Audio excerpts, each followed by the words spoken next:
Vamos ler o 25 para ganhar tempo. Oh, coisa linda, viu? Estou feliz já ia para casa feliz. Amém. Mateus 11, 25.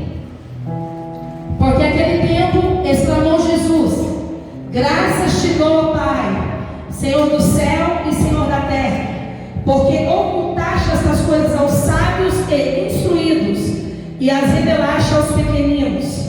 Sim, ó Pai, porque assim foi do teu agrado. Tudo me foi entregue por meu Pai. Ninguém conhece o Filho senão o Pai, e ninguém conhece o Pai senão o Filho, e aquele a quem o Filho o quiser revelar. 28.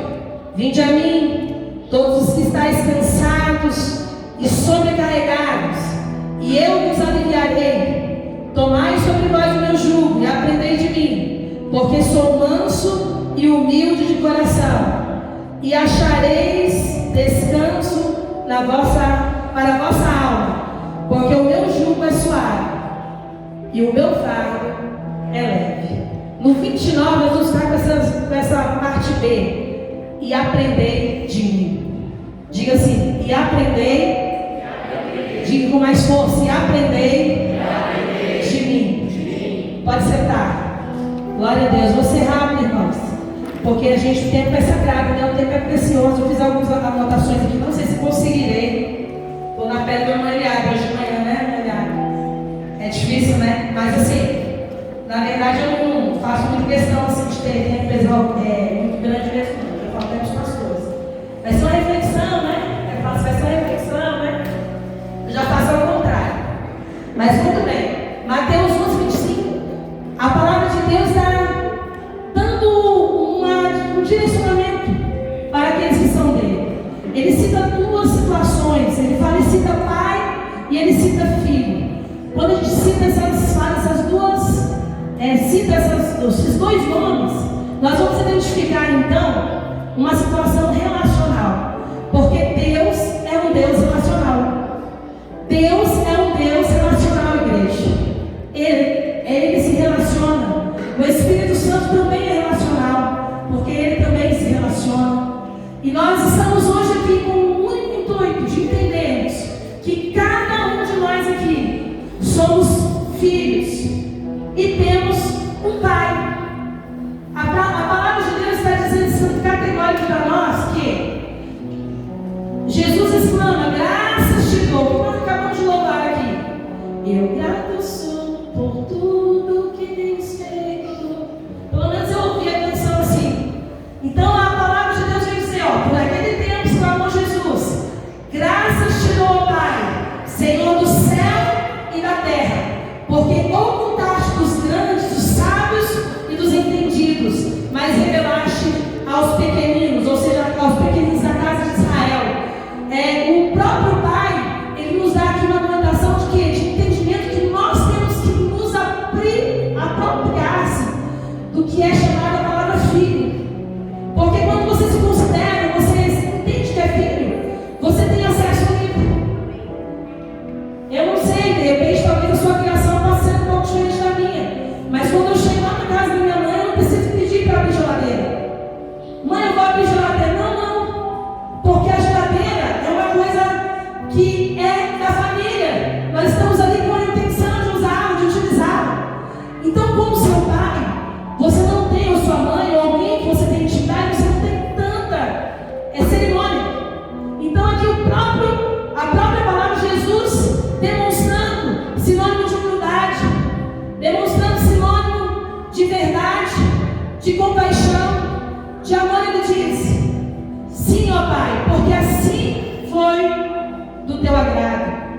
Tudo me foi entregue por meu Pai. Tudo. Jesus ele é tudo. Hoje ainda pela manhã enfatizávamos isso. O próprio Cristo é o Cristo. Não se explica. Não tem explicação porque ele é. Não precisa de explicação porque ele é o próprio Deus. E quando você entende que o próprio Deus que enviou o seu Filho é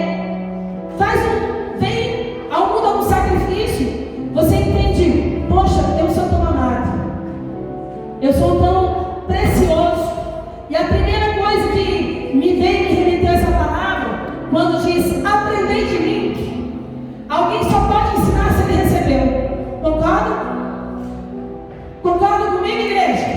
Tem alguém vivo aí? Diga amém. Você só pode ensinar o que recebeu. E você só pode dar o que tem dentro. É forte isso. Você não pode dar o que não está lá dentro. Eu não posso amar se lá dentro eu não amo. Eu não posso oferecer se lá dentro eu não ofereço. Eu não posso servir se dentro de mim não há um serviço. Jesus está nos chamando a aprender com Ele nessa noite. Porque a mesa já está aqui.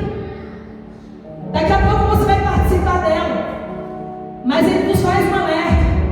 Aprenda comigo. E você só dá aquilo que você tem. Porque, irmãos, vamos ser bem sinceros. As pressões da vida nos pressionam de uma forma tão grande que às vezes dentro de nós fica tudo fechado, tudo cerrado. Eu não sei se vocês costumam entender ou ver ou analisar que de uns tempos ou uns anos para cá as pessoas parecem que elas estão mais arredias ao amor. Elas estão mais temerosas. E isso é num contexto social. Porque nós vemos o que? O coração endurecido, o coração fechado, o coração não está aberto para as coisas que são de Deus. Quando eu falo dentro, é de lá do céu para a terra. É como se eu falasse do reino, do próprio reino de Deus representado por nós aqui na terra. Então, se o reino é representado por um coração que não tem humildade, não consegue alcançar os humildes. Se o reino é representado por mim, o meu coração não está sedento de Deus, eu não posso dar água. Porque eu preciso da água para que outros também a bebam, a consumam. E aí, aqui eu coloquei algumas reações a essas pressões do dia a dia. Você já parou para pensar por que você não lê a Bíblia? Você já parou para pensar por que você não consegue fazer mais o seu devocional? Analise aí, porque hoje é culto de ceia. E culto de ceia para mim não é um culto de condenação. Porque não existe esse culto. Quando eu digo culto de condenação, é aquele culto que você fica apontando, querendo que a pessoa mude porque você quer que ela mude. Porque o próprio Jesus, quando assentou os conselhos, ele não apontava, mas ele induzia o caminho. Ou seja, ele conquistava as pessoas pela palavra. Então o culto de Santa Ceia não é para ver quem vai ficar sentado sem tomar ceia. O culto de Santa Ceia é perdão. O culto de Santa Ceia é reconciliação com o próprio Pai. É isso, irmãos. Não tem muito mistério. Hoje de manhã, sim, você que veio recebeu muita aprendizagem. Você que não veio perdeu o que receber. Mas quem sabe na próxima receba. Porque o contexto de hoje de manhã fecha com o contexto de agora à noite. Porque o Pai prepara uma mesa para os seus. Irmãos, é muito sério a reação de você fazer uma autoanálise. Porque você não consegue mais acessar o espiritual. Porque quem tem sede procura mais aquela fonte. E quem busca, encontra. A palavra diz. Pastora, põe o pronome, tá? Quando tiver faltando 5 minutos, dá o sinal. Ninguém conhece melhor o pai do teu filho. Nós estamos falando aqui de intimidade. Nós estamos falando aqui de relacionamento. Nós estamos falando aqui de comunhão. E é difícil sentar à mesa com aqueles que você não tem comunhão. Porque na última ceia Jesus sentou com os 12. E o mesmo amor que ele imperava por João, mostrava por Pedro, ele mostrou por Judas. E por que nós não fazemos isso? Porque nós não encaramos a realidade do verdadeiro amor sacrificial de Cristo. Porque é tão difícil entender que aquela pessoa faz parte do mesmo céu que eu vou. Essa palavra me confrontou, irmãos. Eu não queria nem trazer essa palavra. Eu disse 2 vezes para os pastores: vocês têm certeza que sou eu? Porque eu prefiro ficar na minha.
você está no pátio, você está na entrada, você está fora do tabernáculo. Foi assim que Jesus falou comigo. Essa manhã Jesus falou comigo. Talvez eu estava ali brincando e rindo, fazendo uma gracinha, mas Jesus estava falando comigo. Ele disse: onde você está, meu filho? Porque eu estou te procurando.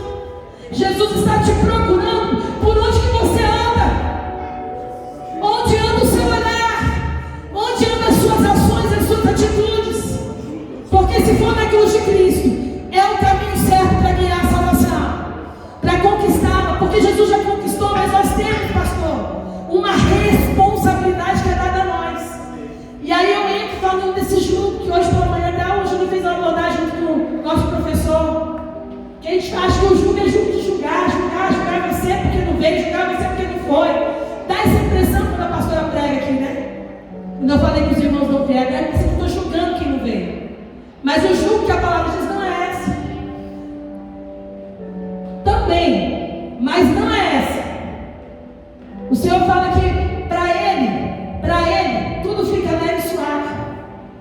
Eu parece que vejo Deus chamando Jesus e fala: meu filho, vem cá, vamos resolver essa situação. Tá bom, pai. Como você tem sido filho? Seu pai chega para te corrigir. Não vou não. Se Jesus te chamar no cantinho e falar: tem uma missão para você, não vou não. Se Jesus fizesse isso, estaríamos todos nós exterminados. Mas Jesus verteu o sangue na cruz do Calvário para dizer por mim e por você: eu paguei o preço pelos meus filhos. O meu jugo é suave e o meu fardo é leve. Jesus está dizendo que tem uma carga para se levar. Tem, existe. Ele nunca deixou no ar que não tinha carga. Tem carga. Algumas são mais pesadas que outras, mas tem. Agora, sobre o jugo que foi falado aqui, existiu uma sobrecarga colocada nos animais. Essa sobrecarga que Jesus está dizendo: eu carrego para você. A carga você consegue levar a sua cruz, pega a tua cama e anda. Mas a sobrecarga, Jesus está dizendo: eu entro em ação. Aonde você não consegue ir, eu vou. Aonde você não consegue tocar, eu toco. Aonde você não consegue curar, eu curo. Aonde o médico não enxerga, eu enxergo. Aonde a família não consegue ser restaurada, eu restauro. Porque assim eu creio, irmãos. Porque o Deus que nós servimos é um Deus de provisão e é um Deus que se move, como nós ouvimos aqui nessa casa. E o mais lindo, as atitudes do nosso Senhor sempre vão ser sólidas, consistentes. Sempre. Nada vai ser sem um texto, um contexto e um pretexto.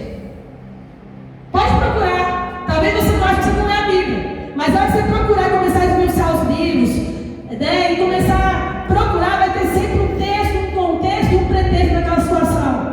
Como hoje Jesus te trouxe aqui, Ele criou um contexto, Ele tem um texto e um pretexto para você estar aqui. Mesmo que você venha empurradinho, hoje eu me levanto. Hoje eu levanto a minha mão, que é suave. Jesus não está preocupado com isso, porque a adoração já tem eterno. A adoração já é dele. Nós é que precisamos prestar um culto racional ao Senhor, como a palavra diz. E essa é a nossa responsabilidade. Não é nada além daquilo que a palavra diz.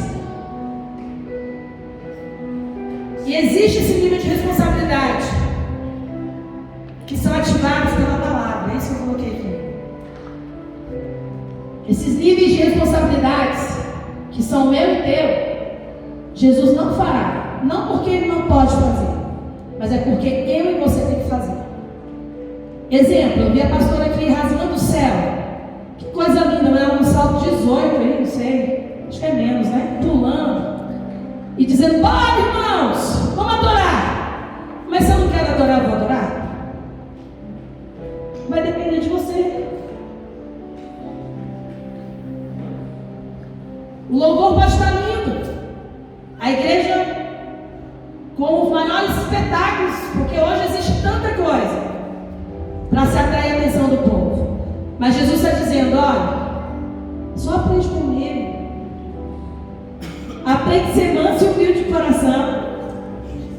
Aprende a ser manso e humilde de coração. E aí a palavra diz que algumas atividades nossas, com a obra, com o cuidado, né? Onde nós estamos na presença de Deus, aqui na casa de Deus, é ativada através da palavra. E a gente só pode ativar esse lugar em Deus, na glória vinda de Deus. Aprender com Jesus é aprender a ser humilde de coração. Eu já falei isso aqui. Leve essa palavra para sua casa e martela ela durante a semana. Como você tem sido? Manso, humilde, ou não tem achado essas qualidades dentro de você, em você? Porque quando você encontrar ou vivenciar essas qualidades, você vai viver um nível de maturidade espiritual diferente.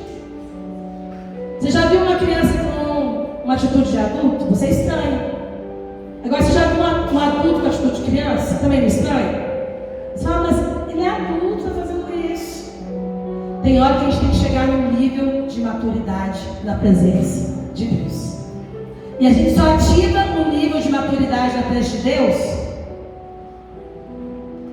descansando nele. E é difícil descansar em Deus. Não é que é difícil a gente crer, não é difícil, é fácil descansar lá em Deus. Mas difícil é a gente acreditar que tem descanso nele. A gente fica se degladiando, se matando durante a semana inteira. Quando chega domingo, a gente não tem nem força para ir para a igreja. Porque o serviço secular cansa a gente, cansa a mente, a cobrança, o estresse, a dor, incomoda. Mas o Senhor diz, em mim achareis descanso. Mas não é um descanso para você descansar e não fazer nada para Ele. É um descanso de alma, de espírito. Para você dizer assim, ó, no Senhor, nele que eu espero. Ele é o meu socorro, Ele é a minha fortaleza. E aí eu fiz um paralelo com a mesa. Porque assentar na mesa, os utensílios foram bem explicados hoje pela manhã. Tudo que era colocado ali tinha o seu objetivo, né? Os pães, me ajuda aí, professor. Mas tinha mais algumas coisas lá. Eu não vou lembrar, o meu tempo está acabando já. Mas assim, tudo que tinha ali tinha o seu objetivo.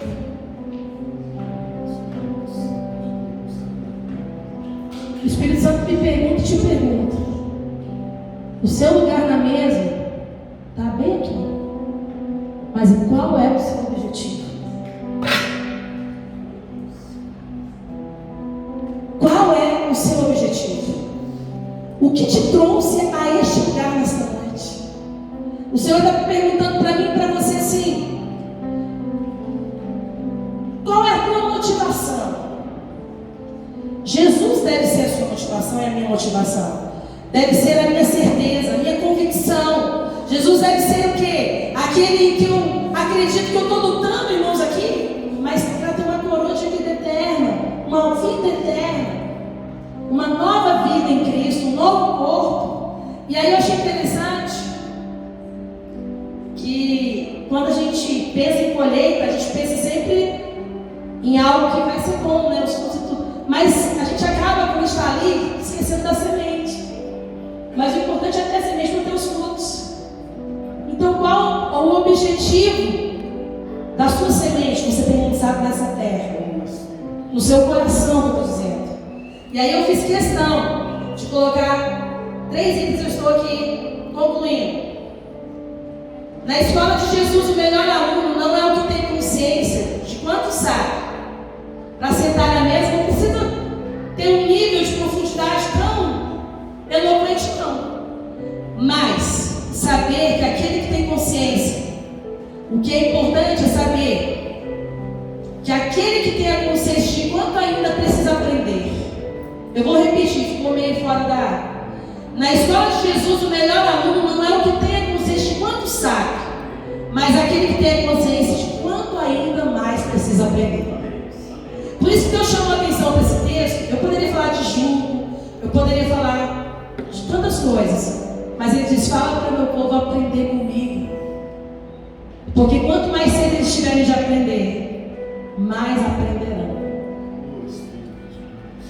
Então, para Jesus, aquele que sabe muito, médio ou pouco, ele ama do mesmo jeito. Mas não vai te fazer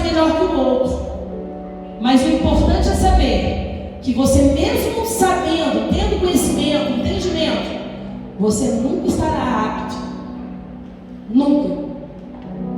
Porque você sempre vai aprender com Jesus. Porque com Ele a gente aprende todo dia. Quantos minutos, pastor? Encerrou? Na escola de Jesus, o melhor aluno não é aquele que proclama a sua perfeição, mas é aquele que reconhece as suas limitações. Eu vou repetir, porque isso aqui é muito forte para você lembrar. Na escola de Jesus, o melhor aluno não é aquele que proclama a sua perfeição. Ah, já sei isso aí. Mas é aquele que reconhece que você é limitado, que você precisa dele, que você vai continuar precisando dele. Amanhã você aprende outra coisa, mas depois de amanhã você precisa dele de novo. E outra vez você vai vir no culto, sabe por quê? Senão seria fácil o evangelho. Você vinha hoje, aprendia tudo, tchau. Mas Jesus, você sempre vai aprender, né? Todo dia você vai aprender, mas aí eu quero aprender, porque se eu não sei escrever, eu quero saber as leis para poder me escrever. Se eu não sei ler, eu preciso aprender as leis para ler.